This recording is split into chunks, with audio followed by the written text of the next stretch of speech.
In this life of ours, the hard thing and the right thing are very often the same thing. Find out what I'm talking about coming up next.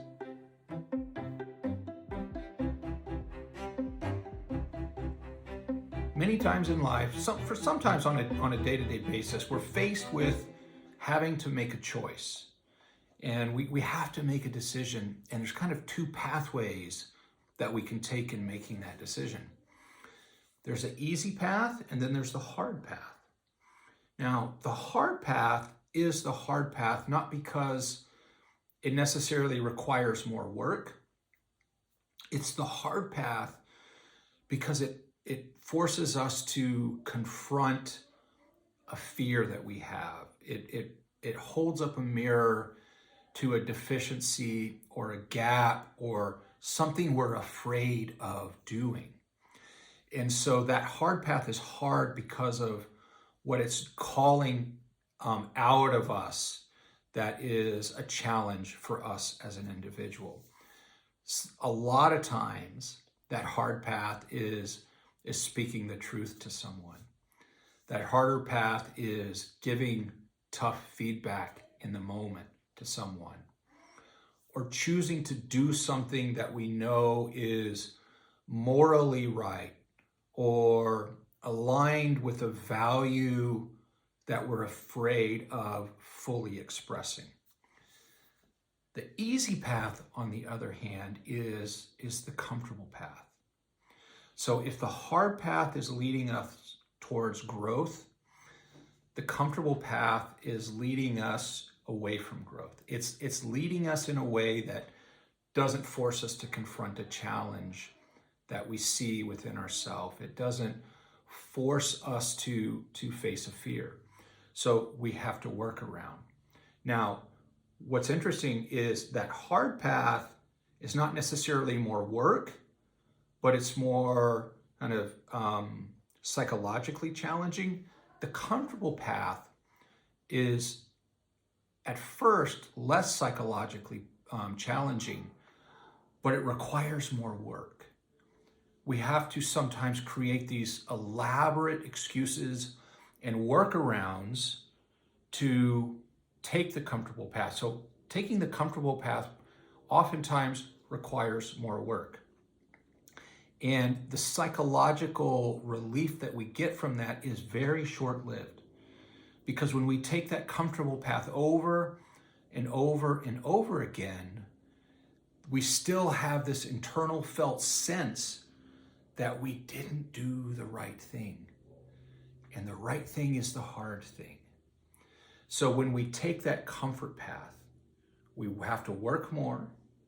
We have to do these elaborate things to get ourselves moving down that comfortable path. It doesn't put us in a position for growth, and it leaves a lingering sense of unfulfillment and of discomfort. So we have this hard path, growth-oriented path in front of us, and then we have the temporary comfort path. Again, to reiterate, the hard path is almost always the right path. So we're looking at short-term benefits, short-term relief from the comfortable path, and long-term benefits from driving ourselves, facing our fears, closing developmental gaps and deficiencies by going through the hard path. So when we are in a position to have to make that decision, do I do the hard thing? That's probably the right thing. Or do I do the easier thing that we know is just delaying the misery? So what do we do? How do we make those decisions? I think first and foremost, we ask ourselves, if that hard path is aligned with our values, are we doing something that is aligned with our moral compass? Is it aligned with our values? Even though it's harder, that's the right path to go. And then once we understand that, we need to put ourselves into the discomfort, step into the discomfort, because it's in that place of imbalance or discomfort that we really have the opportunity to grow. And once you've moved through that initial discomfort, then you get the satisfaction, a deep and abiding sense of satisfaction and fulfillment for having taken the harder path. And you're not delaying misery. You've moved through it, you've moved on it, and you've grown in the process.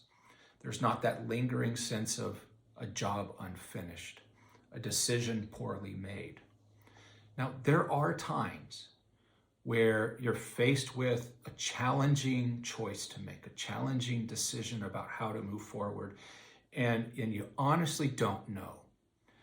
And you've looked internally, you've tried to find the value alignment, you've tried to kind of point in the direction that your moral compass is pointing, and you still don't know. And in those moments, that's where the value of seeking trusted consultation comes in. Some mentor, some leader that you value, or whose opinion you value, can be very important to seek consultation from, a trusted friend, a confidant. But always remember that when it comes down to it, the hard thing done now, the tough choice made now, is almost always the right choice. And moving into that discomfort, facing that decision head on in a values-lined way, is all about growth and better results for tomorrow. If you found today's content helpful, please take a moment, reach out, hit that like button, share it with anyone else who you think would benefit from this message. And if you haven't had a chance yet to subscribe, please take a moment before you go anywhere else, reach out and hit that subscribe button. And until next time, please be well.